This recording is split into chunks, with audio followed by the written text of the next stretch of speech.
الحمد لله نحمده ونستعينه ونستغفره ونؤمن به ونتوكل عليه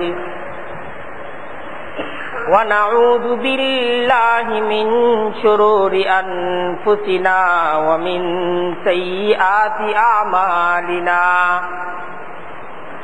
من يهده الله فلا مضل له ومن يضلله فلا هادي له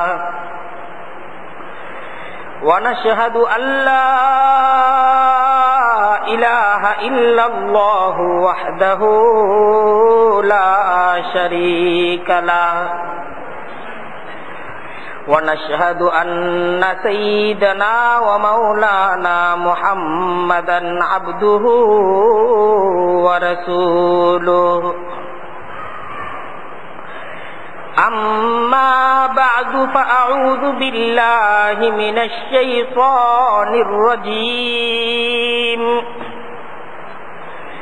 بسم الله الرحمن الرحيم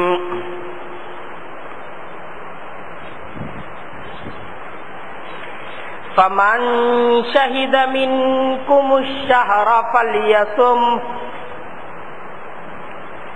صدق الله العظيم وصدق رسوله النبي الكريم ونحن على ذلك من الشاهدين والشاكرين والحمد لله رب العالمين سبحانك لا علم لنا إلا ما علمتنا إنك أنت العليم الحكيم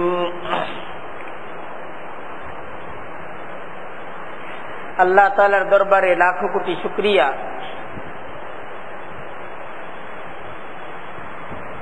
জুমার আজান হয়ে গেছে। জুমার নামাজের পূর্বের এই অতি ফজিলতপূর্ণ সময় দ্বীনি মুযাকারার এক মজলিসে তিনি আমাদেরকে একত্রিত করছেন।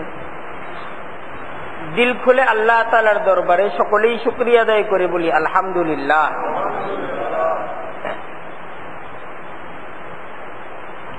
আল্লাহ তাআলার নৈকট্য অর্জনের দাওয়াত নিয়ে রমজান মাস আসতেছে। এই রমজান মাসের মর্যাদা আলহামদুলিল্লাহ আমাদের সকলের জানা।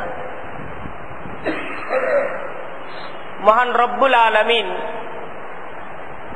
এই রমজান মাসের মাধ্যমে তার অফুরন্ত দয়া এটা তিনি আমাদের প্রতি বর্ষণ করেন। আল্লাহ তাআলার রহমতের এক বৃষ্টি বর্ষিত হয়। আল্লাহ তাআলা এই রমজানের মাধ্যমে বরকতের একটা বৃষ্টি বর্ষণ করেন।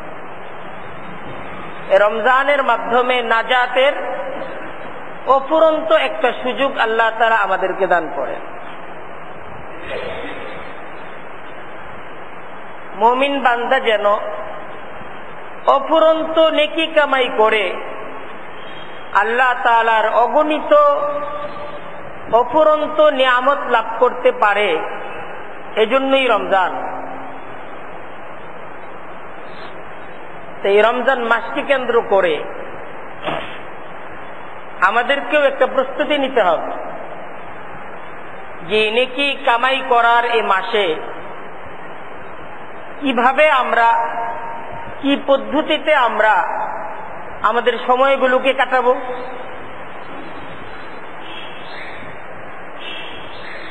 আর অফুরন্ত নেকিকে অর্জন করে নি। আমাদের দিনগুলো কিভাবে কাটবে, রমজান মাসের আমাদের রাতগুলো কিভাবে কাটবে। এই রমজান মাসকে কেন্দ্র করে আগেই একটা পরিকল্পনা, একটা ছক, একটা নকশা তৈরি করা যায়। আমি রমজান মাসের কোন সময়টা কিভাবে কাটাবে?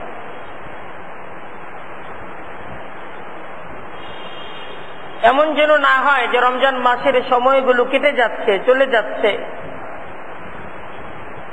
কিন্তু এ সময় থেকে আমি কিছুই কামাই করতে পারলাম না, এটা যেন না হয়।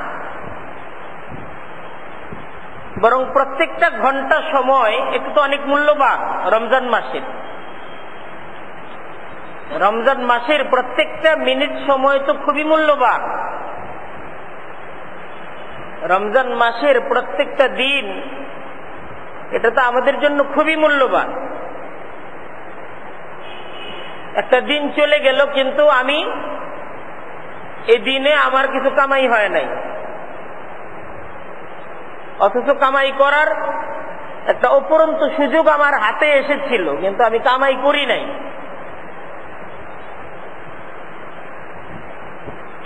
তাহলে এটা আমার জন্য অনেক বড় একটা দুর্ভাগ্য।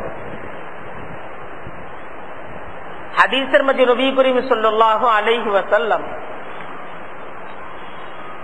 রমজান মাসকে পাওয়ার পর যারা এই রমজান মাস থেকে কিছু কামাই করতে পারলো না, তাদের কথা বলছেন যে এরা তো দুর্ভাগা, এরা তো বঞ্চিত। আল্লাহ রসুল বলছেন হাদিসের মাঝে।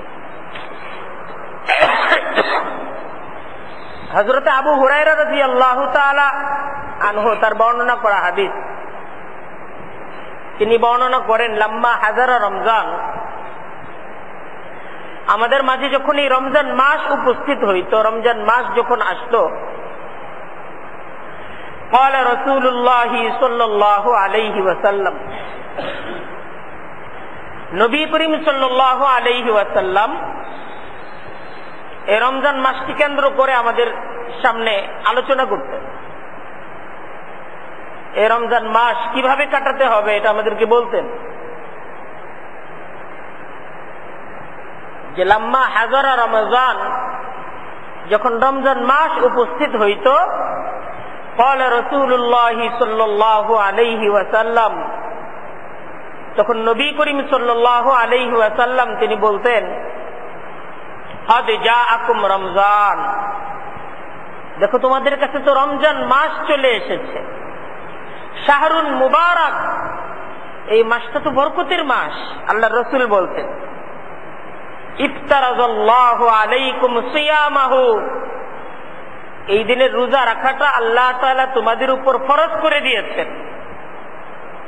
তুফতাহু ফীহি আবওয়াবুল জান্নাতি, আরে এই মাসটা তো এমন মাস, এই মাসকে কেন্দ্র করে জান্নাতের সমস্ত দুয়ারগুলো তোমাদের জন্য খুলে দেওয়া হয়েছে। সুবহানাল্লাহ। ওয়া তুগলাকু ফীহি আবওয়াবুল জাহিমি, এবং এই মাসকে কেন্দ্র করে জাহান্নামের সমস্ত দরজাগুলো তোমাদের জন্য বন্ধ করে দেওয়া হয়েছে। এই মাসটা কেমন ফজিলতপূর্ণ মাস! আল্লাহর রাসূল বলতেছেন, ওয়া তুগাল্লু ফীহি শায়াতিন, এই মাসে শয়তানকে মহান রব্বুল আলামিন, এই মাসকে কেন্দ্র করে শয়তানকে বন্দী করে ফেলা হয়েছে, শয়তানকে গ্রেফতার করা হয়েছে এই মাসে। সে যেন মুমিন বান্দাদেরকে ধোঁকায় ফেলার জন্য, প্রতারণায় ফেলার জন্য, সে যেন কোনো কর্মসূচি গ্রহণ করতে না পারে। আল্লাহ রাসূল সাল্লাল্লাহু আলাইহি ওয়াসাল্লাম বলতেছেন, ফীহি লাইলাতুন, এই রমজান মাসে এমন একটা রাত আছে তোমাদের জন্য, খায়রুম মিন আলফি শাহরিন, এই এক রাতের ইবাদত হাজার মাসের ইবাদতের চাইতেও বেশি নেকি লাভ করার একটা সুযোগ। হাজার মাসের চাইতে উত্তম একটা রাত আছে। এই পূর্ণ হাদিসকে আলোচনা করার পর পূর্ণ বক্তব্যটা সাহাবা একরামদের সামনে উপস্থাপন করার পর আল্লাহ রাসূল সাল্লাল্লাহু আলাইহি ওয়াসাল্লাম বলতেন, হযরতে আবু হুরায়রা তিনি আমাদেরকে শোনাইতেছেন আল্লাহু আকবার। আল্লাহর রাসূল শেষে এটা বলতেন, মান হারুমা খাইরাহা, যে এই রমজান মাসকে পর পর এই রমজান মাসের কল্যাণ থেকে বঞ্চিত থাকলো, ফাকাদ হারুমা, সে তো বঞ্চিতই হয়ে গেল, সে দুর্ভাগাই থেকে গেল।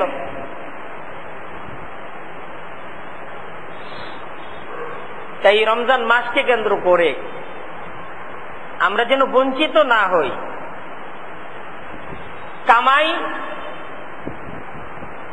কামাইয়ের প্রতিযোগিতায় আমরা যেন লাভবান হতে পারি, সে ফিকির আমাদেরকে করতে হবে। রমজান এটা তো আমাদের জন্য সিজন, রমজানটা আমাদের জন্য কি সিজন, মুমিনদের জন্য রমজানটা সিজন। এই রমজানকে কেন্দ্র করে অফুরন্ত নেকি আমরা কামাই করব। এই রমজানটা আমাদের জন্য নেকি কামাই করার সিজন। তো এই রমজানকে কেন্দ্র করে নকশা তৈরি করি, কি কি নেকি করব, কি কি নেকি আমি করতে পারি, এই রমজানের সময়গুলো কি কি নেকির দ্বারা আমি কাটাবো, কি কি নেকি আমি করতে পারি, কোন নেকিগুলো করলে বেশি লাভ হয়, সেই নেকিগুলোকে গ্রহণ করে রমজানের সময় থেকে বেশি মুনাফা অর্জন করে নেওয়ার একটা ইচ্ছা,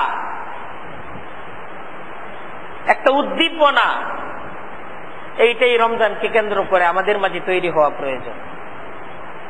হইতে তো পারে এই যে পবিত্র মাস রমজান আসতেছে, এই রমজানটাই হবে আমার জীবনের সর্বশেষ রমজান, এটা তো হইতে পারে।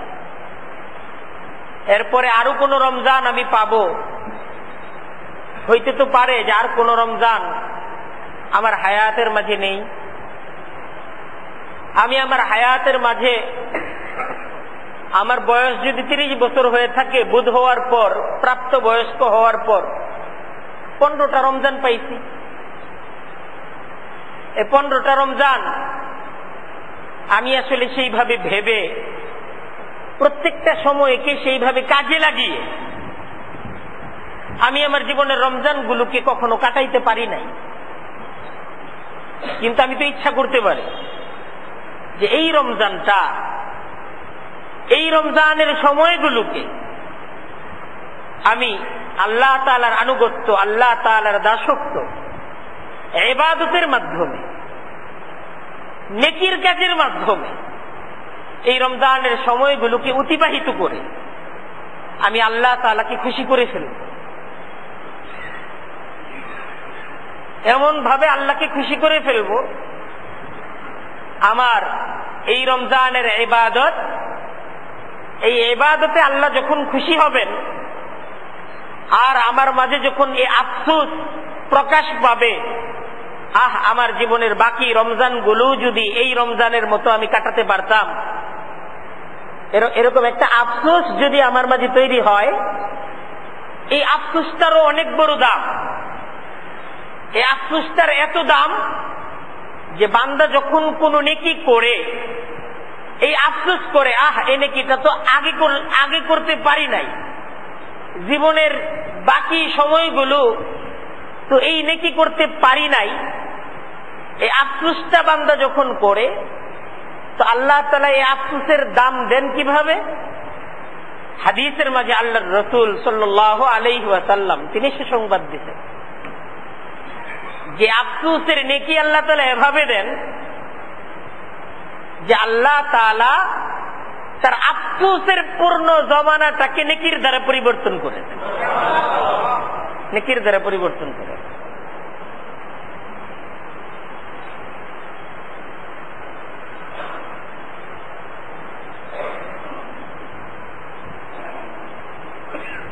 গত রমজানের পর আমরা আমাদের কত আপনজনদেরকে হারাইছি।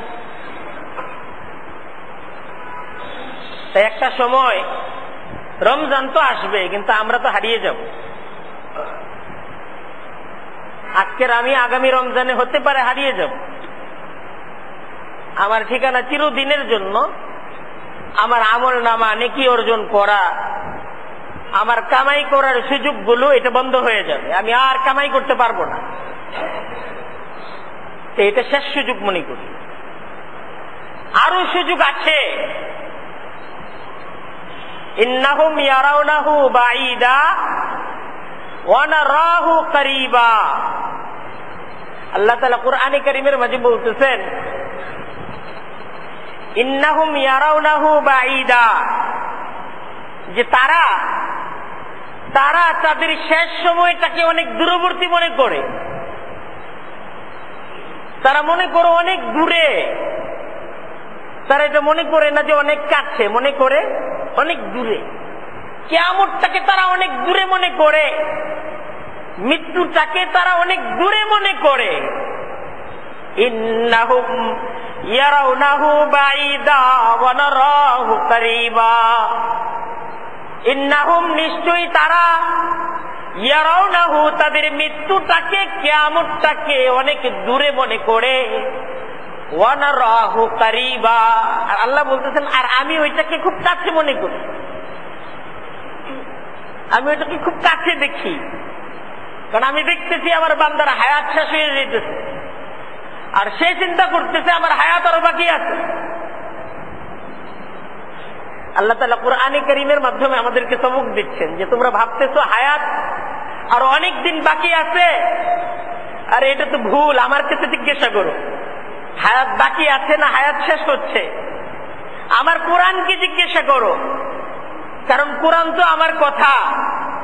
দেখবা কোরআনকে যদি জিজ্ঞাসা করো, কোরআন আমাকে বলে দাও আমার হায়াত কি আছে না আমার হায়াত শেষ হয়ে যাচ্ছে, দেখবে আমার কোরআন তোমাদেরকে জবাব দিবে, আরে পাগল, তোমার হায়াত তো থাকছে না, তোমার হায়াতটা শেষ হয়ে যাচ্ছে। ইন্নাহুম ইয়ারাউনাহু বাঈদা ওয়া নারাহু করিবা। আমি তো দেখতেছি খুব কাছে, আর তারা দেখতেছে অনেক দূরে। তাহলে এই দেখাটা ভুল দেখা না? এই দেখাটা ভুল দেখা। আমরা যে দেখতেছি অনেক দূরে, এই দেখাটা ভুল দেখা। হতে পারে এটা জীবনের শেষ সুযোগ। এই সুযোগটাকে খুব কাজে লাগানোর চেষ্টা করি। আমার জন্য এটা জীবনের শেষ সুযোগ হতে পারে, আপনার জন্য এটা জীবনের শেষ সুযোগ হতে পারে। এই সুযোগটাকে কাজে লাগান, সুযোগটাকে কোনোভাবেই নষ্ট না করা। সেই রমজান আসতেছে, এ রমজান যখন চলে যাবে তখন তো ফিকির করে লাভ নেই। এ রমজানটা যখন আসতেছে আমাদেরকে আগে ভাগেই প্রস্তুতি নিতে হবে যে রমজানকে আমরা এভাবে কাটাবো, এই সমস্ত আমল দ্বারা আমাদের সময়গুলোকে অতিবাহিত করব যেন আমার একটা বড় ধরনের কামাই হয়ে যায়। এ ফিকির করা। রমজান মাস এটা আল্লাহ তাআলার তরফ থেকে বান্দাকে দেওয়া এমন একটি উপহার যে আল্লাহ তাআলা এই রমজান মাসে বান্দার প্রতি যে পরিমাণ অনুগ্রহ, দয়া, মায়া, রহমত এবং বরকত তিনি নাজিল করেন, এই রমজান মাসটাকে যে পরিমাণ রহমত, বরকত, দয়া, মায়ার দ্বারা আর অনুগ্রহের দ্বারা আল্লাহ তাআলা মর্যাদাবান করেছেন, এটার হিসাব কোন মানুষের দ্বারা করা সম্ভব না।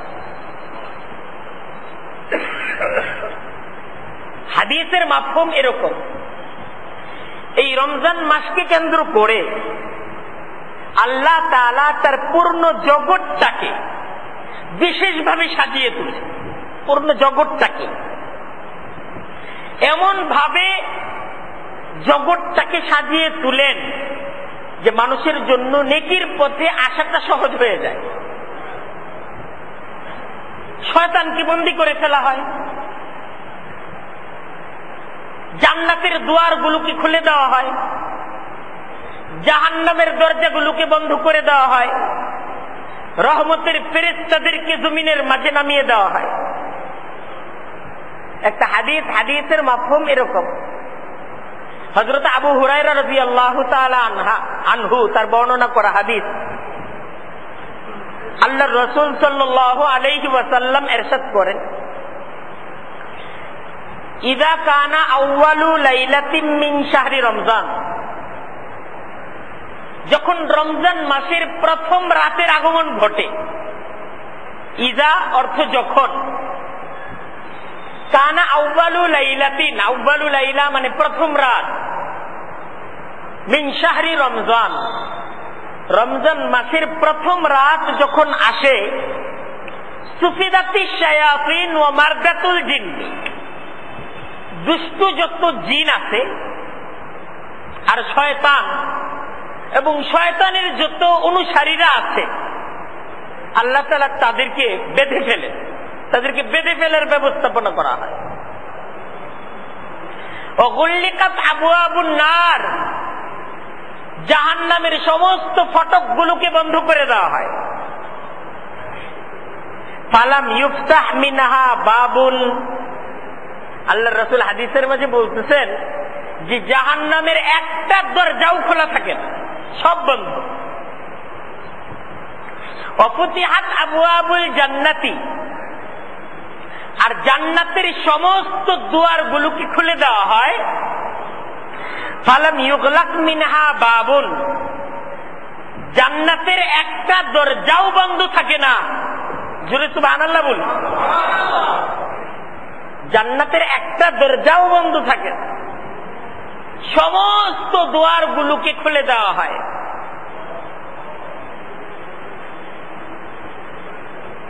এই শয়তান বন্দী, নেকির কাজ সহজ হয়ে গেল না? আপনি আমার কথা বুঝতেছেন না? শয়তান যখন বন্দী, নেকির কাজ করাটা সহজ হয়ে গেল না? নামাজ পড়াটা সহজ হইল কি হইল না? আমরা কি নিজের ইচ্ছা করে নামাজ বাদ দেই না শয়তান বাদ দেওয়ায়? আপনারা আমার কথার উত্তর দেন। আমরা কি নিজেরা চাই না যে নামাজ পড়বো, মসজিদে এসে 5 ওয়াক্ত নামাজ পড়বো, এটা চাই না?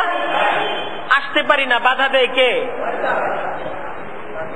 এই যে বাধা দানকারী শয়তান, এই শয়তান বন্দী। তাহলে এখন আমরা আসতে চাইলে বাধা দানকারী কেউ আছে? এই রমজান মাসে কেউ যদি মসজিদে আসতে চায়, তারা আসতে বাধা দিবে, এই বাধা দানকারী কেউ নাই। এই রমজানে যারা আসে না, নিজে নিজে আসে না, শয়তান আসতে দেয় না। এই মাসে একজন মসজিদে আসবে না, আবার বলবে যে শয়তান আসতে দেয় না, এটা বলার সুযোগ নাই। এই মাসে যে মসজিদে আসে না, আসলে সে নিজেই আসে না। তো শয়তান তো বন্দী, শয়তান তারা বাধা দিবে কেমনে? আল্লাহ রাসূল হাদিসের মাঝে বলছেন শয়তান বন্দী। এরপরে কি এটা ভাবার সুযোগ আছে যে শয়তান বাইরে আছে? শয়তান তো বন্দী। এই নেকির কাজ করাটা সহজ হয়ে গেল না?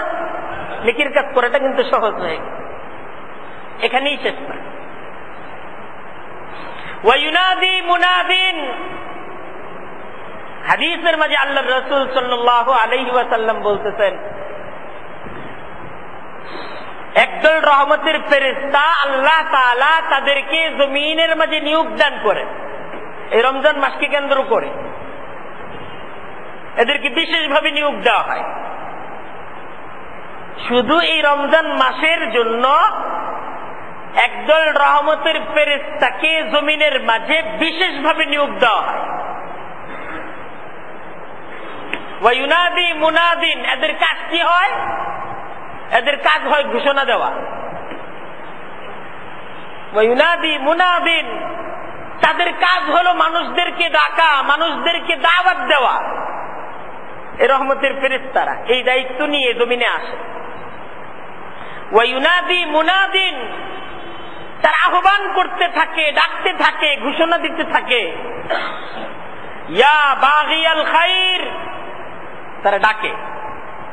বাগি বলা হয় আরবি ভাষায় কেউ যখন কোনো কিছু চায়, কেউ যখন কোনো কিছু চায়, শুধু চাওয়া না, খুব কাতর ভাবে চায় যে আমার এটা দরকার, এটা আমাকে দিতে হবে।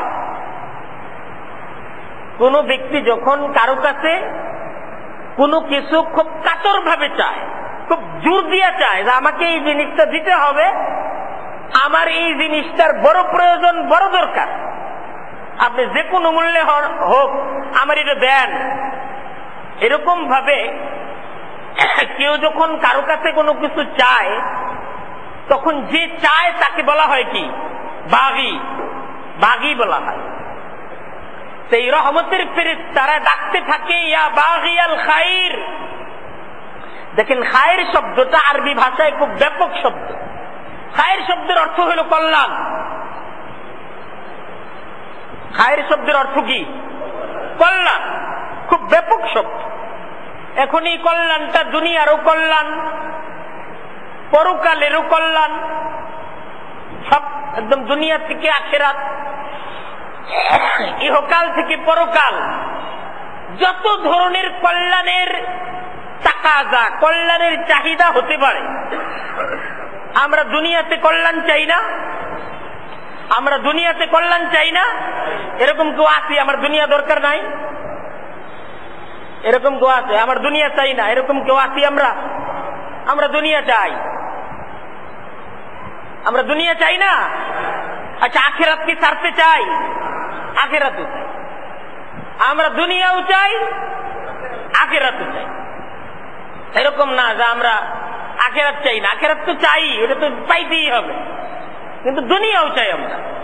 কারণ আমরা যে আল্লাহকে বিশ্বাস করি, সে আল্লাহ তো দুনিয়াও দিতে পারেন, আখিরাতও দিতে পারেন।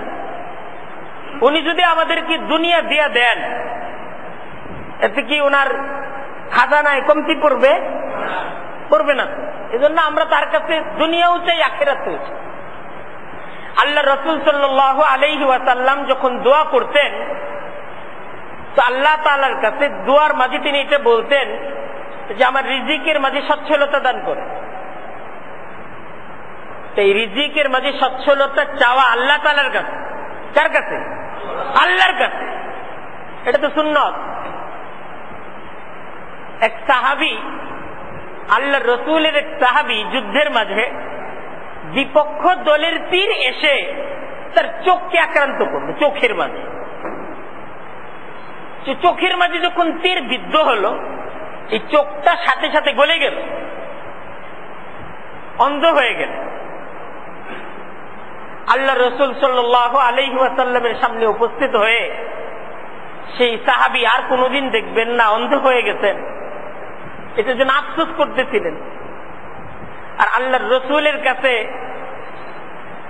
প্রার্থনা, দোয়া চাইতেছিলেন, হে আল্লাহর রাসূল, আমি তো আর কোনোদিন দেখব না, আমি তো আর কোনোদিন দেখব না। তো আল্লাহ রাসূল সাল্লাল্লাহু আলাইহি ওয়াসাল্লাম তার এই দেখব না, এই না দেখার যে একটা ব্যথা, এই ব্যথাটাকে দূর করার জন্য তাকে বললেন যে তুমি কি আল্লাহর কাছে আখিরাত চাও না দুনিয়া চাও?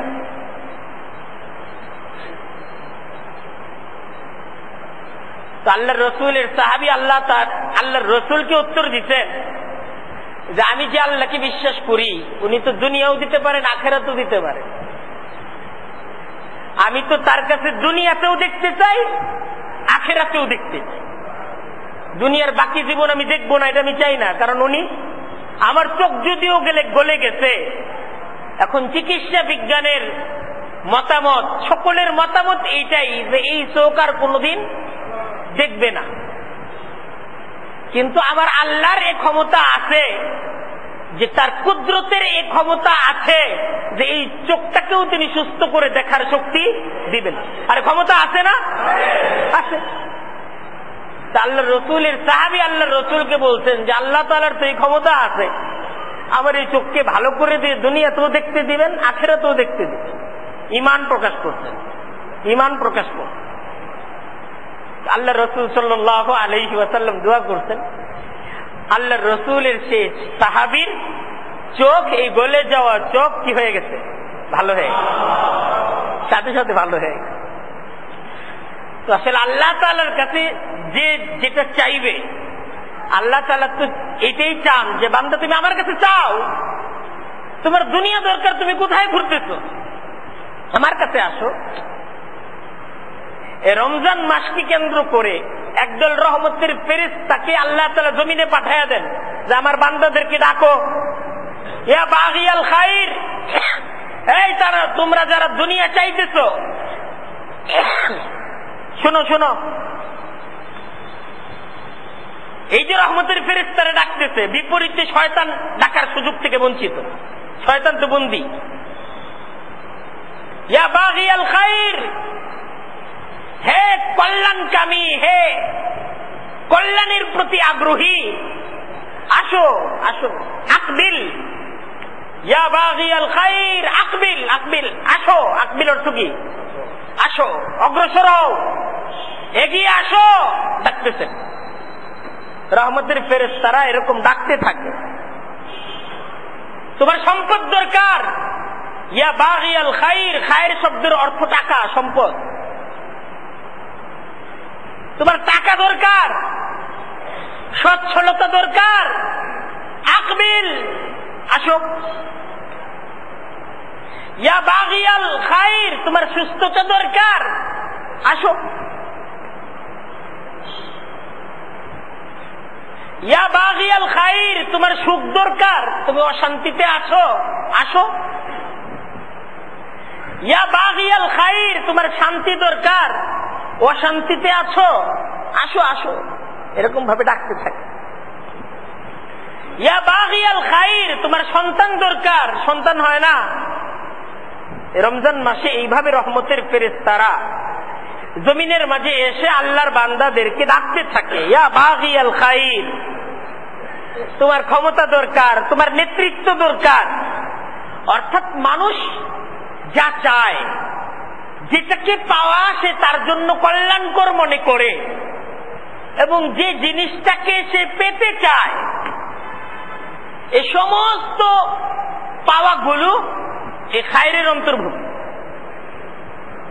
আর ফেরেশতারা ডাকতে থাকে, ইয়া বাগিয়াল খাইর, এই তোমার যে চাহিদা আছে, তোমার চাহিদা নিয়ে তুমি আসো, আসো, এই জায়গায় দরখাস্ত করো।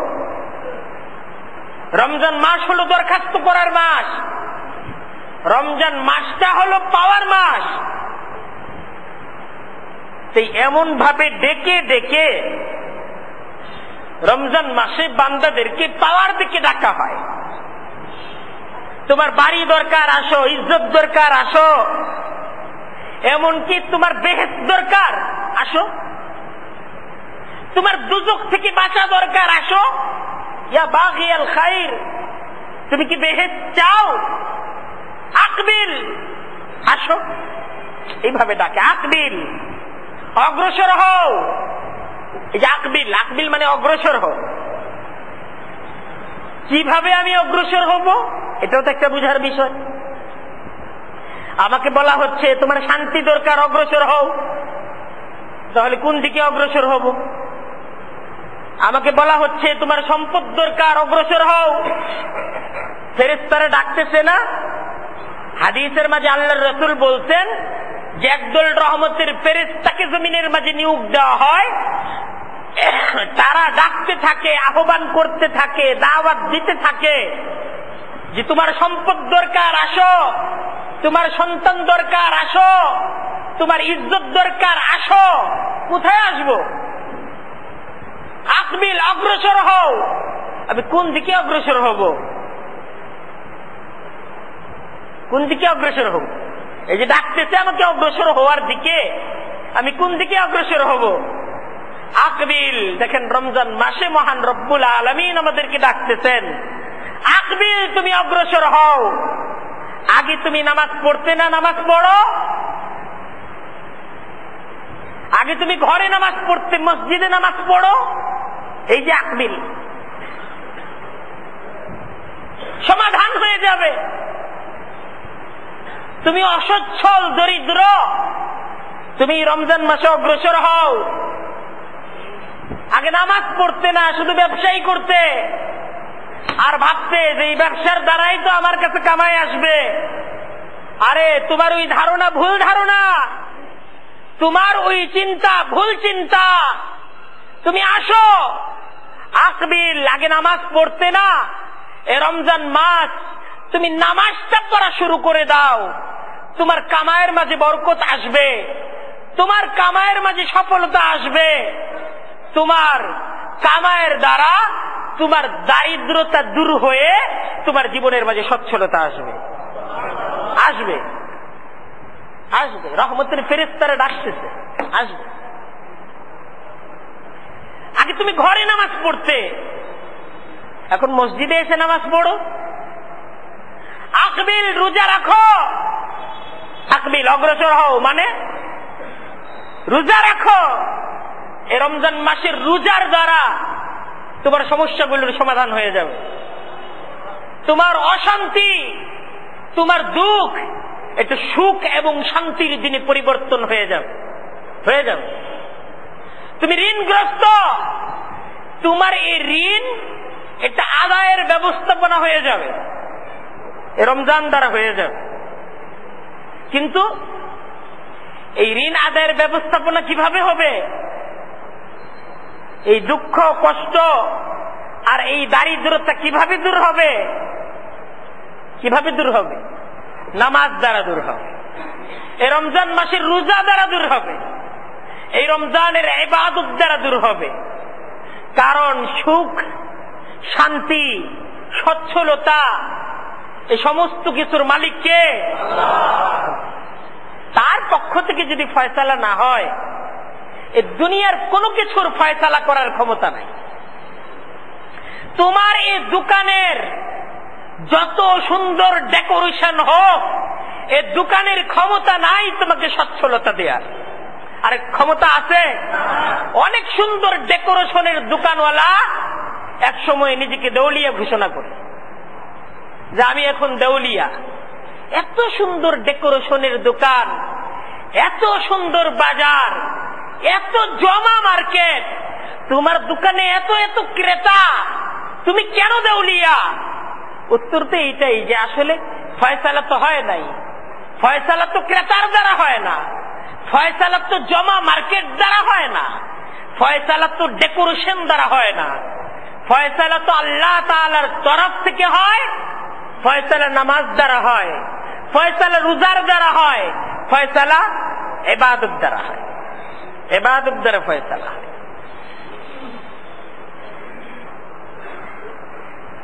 এই রমজানকে কেন্দ্র করে এই যে রহমতের ফেরেশতাদের এই আহ্বান,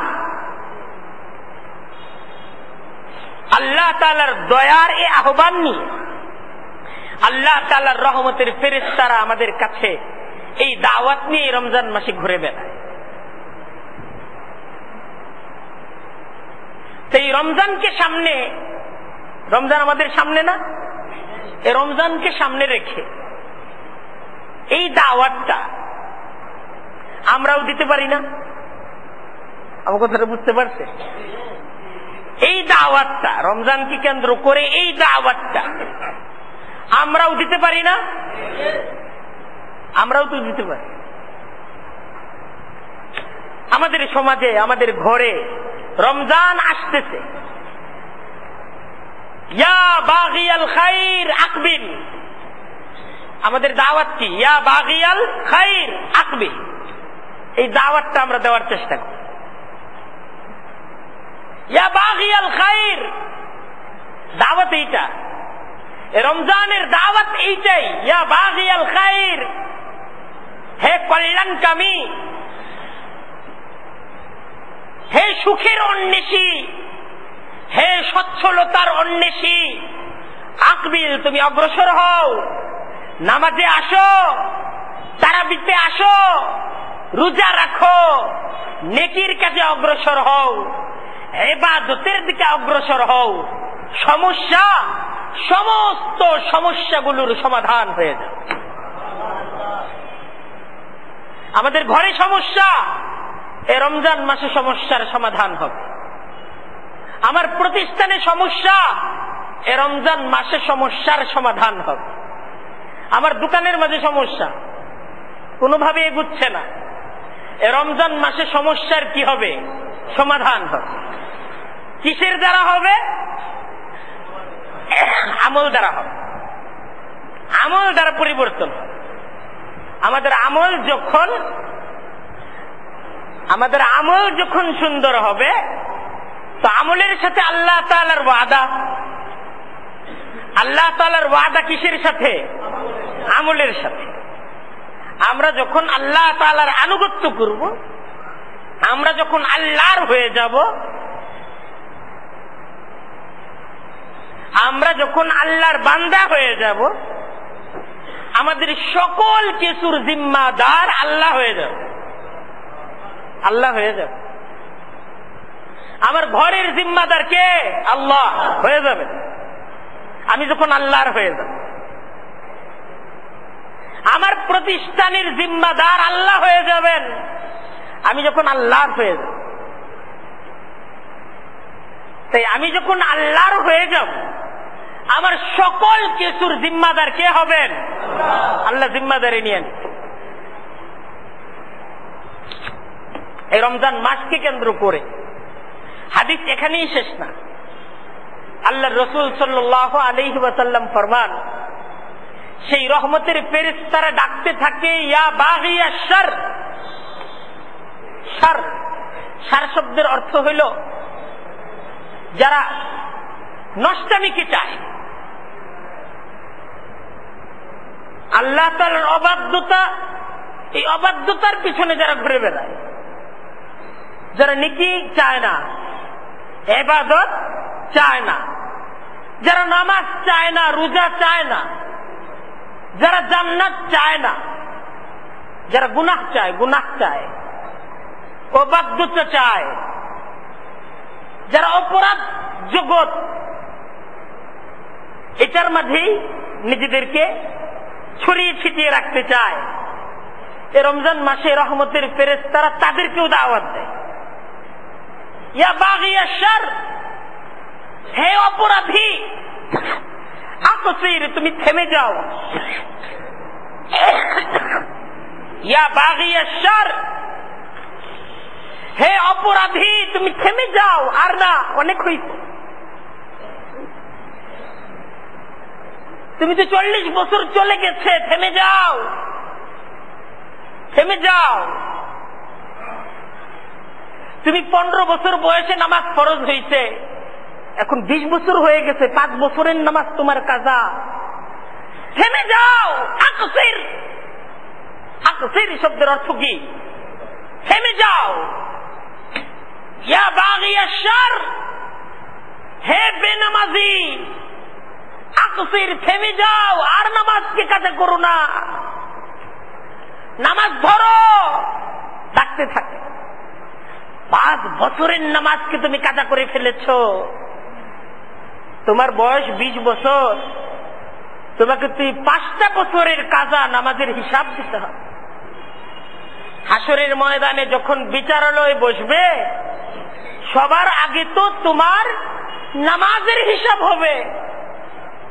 এ নামাজের হিসাবে তুমি যখন বেনামাজি সাব্যস্ত হয়ে যাবে, তো তুমি তো প্রথমেই ধরা খেয়ে ফেললে। তুমি তোমার 20 বছরের হায়াতের নামাজ ফরজ হওয়ার পর এ 5 বছরের এতগুলো নামাজ তোমার কাজা হয়ে গেছে। এ রমজান মাসের রহমতের ফেরেশতারা তারা এই বেনামাজি গুলোকে ডাকতে থাকে, আকসির, থেমে যাও, এখন থেকে নামাজ ধরো। তোমার হায়াত, বাকি হায়াতে আর নামাজগুলোকে কাজা করো না, ডাকতে থাকে। তোমার হায়াতের তো 20টা বছর শেষ, আর 10টা বছর হয়তো তোমার হায়াত আছে। তাই তোমার 30 বছরের হায়াতে অপ্রাপ্ত বয়স্ক অবস্থাতেই তুমি 15 বছর পার করে ফেলেছ। আর 15 বছর তোমার উপর নামাজ, এটা ফরজ, এটার হিসাব তোমাকে দিতে হবে। এই 15 বছরের হিসাবের 5 বছরের হিসাবেই তো তুমি ফেল। তুমি কিভাবে জান্নাতে যাবে? আকসির, থেমে যাও, আকসির, থেমে যাও, থেমে যাও, আর অপরাধ করো না, ডাকতে থাকে। ইয়া বাগিয়া শার, তুমি রোজা রাখছো না, তুমি বেরোজগার, আকসির, থেমে যাও, আর রোজা ভেঙো না। এইভাবে যারা ক্ষুধার অবাধ্য, তাদের কিছু এই রহমতের ফেরেশতারা দাওয়াত নিয়ে যায়। এতগুলো মানুষ রোজা রাখছে, তুমি রোজা রাখছো না, এত ফজিলতের রমজান, এই অফুরন্ত নিয়ামতের রোজাগুলোকে তুমি অযত্ন অবহেলায় এইভাবে কাজা করে ফেলছো। মান সামা রমাযানা, এই রমজানের রোজা তো শুধুই একটা উপবাসের রোজা না, শুধুই না খেয়ে দিনকে পার করা না, বরং এই রোজার সাথে তো আল্লাহ তাআলার ওয়াদার সম্পর্ক। রমজানের রোজা কি সারাদিন না খেয়ে থাকা, এটাই কি রোজা? না না, সারাদিন না খেয়ে থাকাটা তো কষ্ট না, বরং সারাদিন এই না খেয়ে থাকার এটা তো আল্লাহ তাআলার ওয়াদার সাথে এর সম্পর্ক। রমজান মাসের এই দিনের রোজাগুলোকে তুমি যখন ঈমানের সাথে তুমি যখন এই রোজাগুলোকে রাখবে, তো তোমার কাছে পাঠানো পয়গম্বরের মাধ্যমে, নিজ প্যারা হাবিবের মাধ্যমে তোমার প্রভু তোমাদের কাছে এই ওয়াদা পাঠাইছেন, মান সামা রমজানা ঈমানান ওয়া ইহতিসাবা। আর এই রমজান মাসের রোজা, এই রমজান মাসের এই 15 ঘন্টা দিন না খেয়ে থাকার এই রোজাটা, এটা তো আমি আল্লাহর কাছে এটা একটা ইবাদত।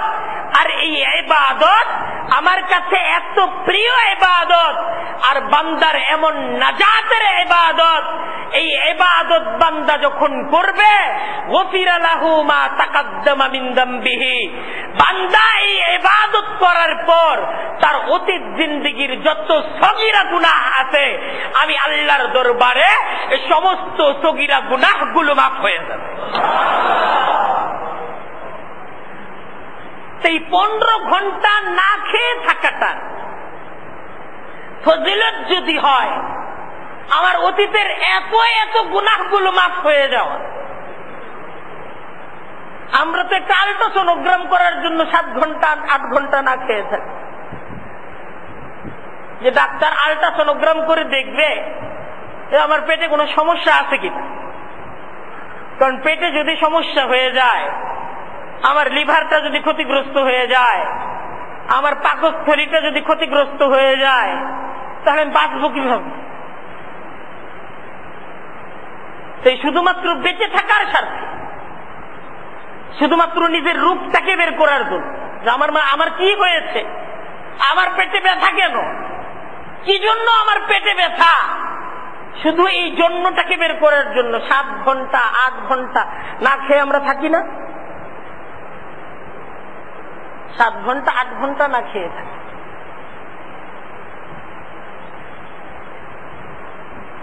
অথচ এই 7 ঘন্টা 8 ঘন্টা না খেয়ে থাকার বিনিময়ে আমি কি সুস্থ হয়ে যাই? হ্যাঁ, যে তুমি 7 ঘন্টা না খেয়ে থাকার কারণে এই যে তুমি সুস্থ হয়ে গেছো, কিছু না।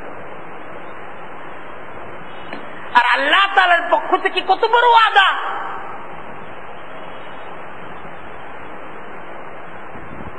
যে তুমি ইচ্ছাকৃত ভাবে যে গুনাহ করেছো, প্রকাশ্য ভাবে যে গুনাহ করেছো, বারবার যে গুনাহ করেছো, আমি আল্লাহর দরবারে তোমার এই রোজার বিনিময়ে, রমজান মাসের তোমার এই খতমে তারাবির বিনিময়ে, আমি আল্লাহ তাআলার দরবারে তোমার এই সমস্ত অপরাধগুলো ক্ষমা হয়ে যায়।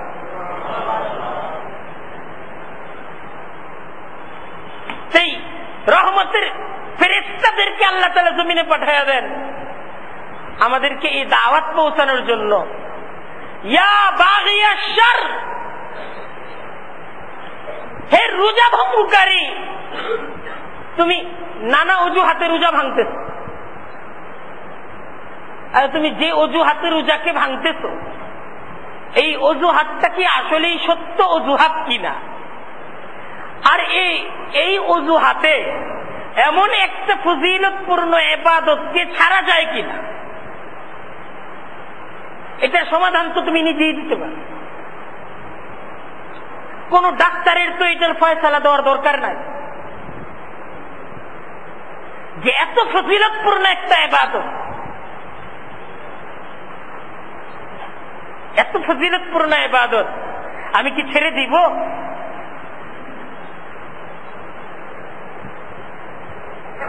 আজ অসুস্থতার মাধ্যমে আমি অর্ধেক কবরে। আজকে আমার সমস্ত গোশত খাওয়া নিষেধ, ডিম খাওয়া নিষেধ, গুরুপাক সমস্ত খাবার খাওয়া নিষেধ, ফলমূল খাওয়া নিষেধ, দুধ খাওয়া নিষেধ। দুনিয়াতে যা কিছু হয় অর্ধেক জিনিসই খেতে পারি না। রিজিক অর্ধেক কমে গেছে। রিজিক আছে সব, কিন্তু আমার জন্য মাপা। এর চেয়ে বেশি খাবো তো আমি শেষ। আর এই পরিমাণ খাওয়ার পরও আমি শেষ। শেষ তো হইতেই হবে। শেষ হয়ে যাওয়াটা এটা তো এমন একটা বিষয়, আজ পর্যন্ত এই বিষয়ের সাথে যুদ্ধ করে কেউ নিজেকে রক্ষা করতে পারে। কোন সম্পদশালী তার সম্পদের মাধ্যমে বাঁচতে পারে না। কোন ক্ষমতাসীন তার ক্ষমতার মাধ্যমে বাঁচতে পারে নাই। আমি শুধু বাঁচারই চিন্তা করলাম, আমাকে বেঁচে থাকতে হবে, কিন্তু আমার মৃত্যুর উপর কি হবে এই চিন্তাটা একবারও করলাম না। আমি বেঁচে থাকার জন্য নামাজ ছেড়ে দিলাম, রোজা ছেড়ে দিলাম, মসজিদে আসা বন্ধ করে দিলাম, যে আমাকে তো বেঁচে থাকতে হবে। এই বেঁচে থাকার জন্য সব যে ছেড়ে দিচ্ছি আমি, আমার মৃত্যুর পর যে কি হবে সেই ভাবনাটা কে ভাববে? আসলে তো ভাবা দরকার আমি তো মরেই গেছি।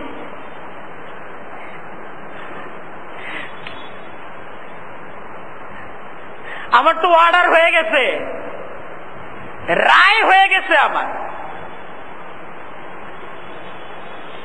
আমার পরোয়ানা জারি হয়ে গেছে, আমি গ্রেফতার হয়ে গেছি। এখন তো পরকাল নিয়ে ভাবা দরকার।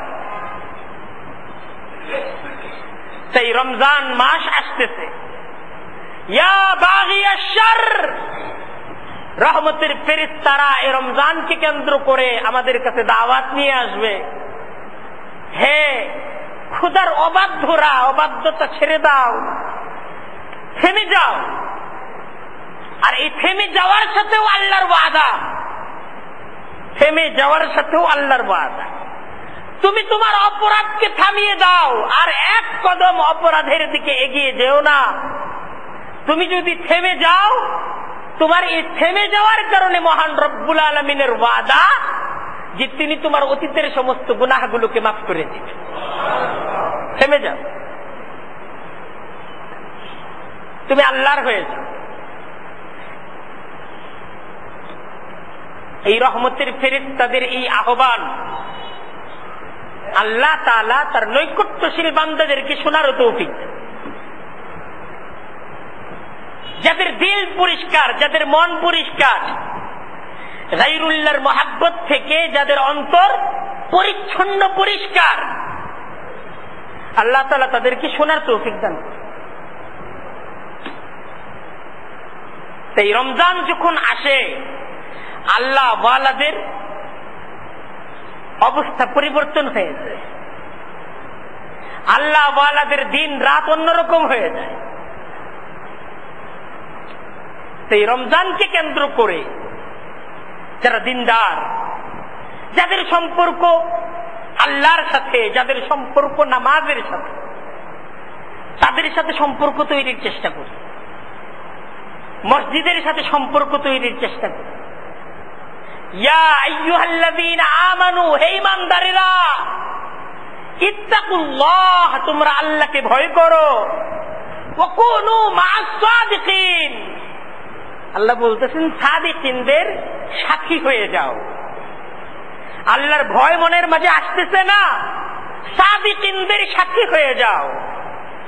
ফাদখুলি ফি ইবাদি, আল্লাহ বলতেছেন আমার যারা বান্দা, যাদেরকে দেখে আমার বান্দা মনে হয়, সমাজের মাঝে যে মানুষগুলোদেরকে দেখে মনে হয় যে মানুষগুলো আল্লাহর বান্দা, আল্লাহ কোরআনে কারীমের মাধ্যমে বান্দাদেরকে ডাকতেছেন ফাদখুলি ফি ইবাদি, আমার বান্দাদের কাছাকাছি হয়ে যাও। আল্লাহর বান্দা কারা? যাদের কাছে গেলে ইবাদতের জজবা তৈরি হবে, আস্তে আস্তে গুনাহের জীবন ঝরে যাবে। সেই যারা আল্লাহর খাঁটি বান্দা, কুরআনে কারীমের এই আয়াত কিয়ামত পর্যন্তের জন্য না, তাহলে সাবিকিন আমাদের জমানায় আছে না নাই? আছে কিনা? সাবিকিন আছে বলেই তো কোরআন বলতেছে ওয়াকুনু মা'আস সাদিকিন। যারা মিথ্যা বলে না, সত্য বলে, তাদের সাথে সম্পর্ক তৈরি করো। যারা ধোঁকাবাজি করে না, প্রতারণা করে না, যারা আমানতদার, তাদের সাথে সম্পর্ক তৈরি করো। তোমার জীবনের রং পাল্টে যাবে। রমজানকে কেন্দ্র করে ভালো মানুষের সাথে সোহবত, ভালো মানুষদের সাথে সম্পর্ক তৈরি করার চেষ্টা করো। এতদিনের ভুল থেকে ফিরে আসার চেষ্টা করি। নিয়ত করি এ রমজানটাই আমার তওবার রমজান, হতে পারে রমজানটা আমার জীবনের শেষ রমজান। সেই তওবার জন্য আমি আর অপেক্ষা করব। এই রমজানটাকেই আমি তওবার রমজানে পরিণত করব। এই রমজান থেকেই নামাজ ধরবো, এই রমজান থেকেই রোজা ধরবো, এই রমজান থেকেই ইবাদত ধরবো, এই রমজান থেকেই কোরআন ধরবো, এই রমজান থেকেই আমি মসজিদের সাথে একটা সম্পর্ক তৈরি করব, এই রমজান থেকেই আমি দাওয়াতের সাথে একটা সম্পর্ক তৈরি করব। রাজি আছি না ইনশাআল্লাহ? আল্লাহ তাআলা আমাদের সবাইকে কবুল এবং মঞ্জুর করুক। ওয়া আখিরু দাওয়ানা আনিল হামদুলিল্লাহি রাব্বিল আলামিন।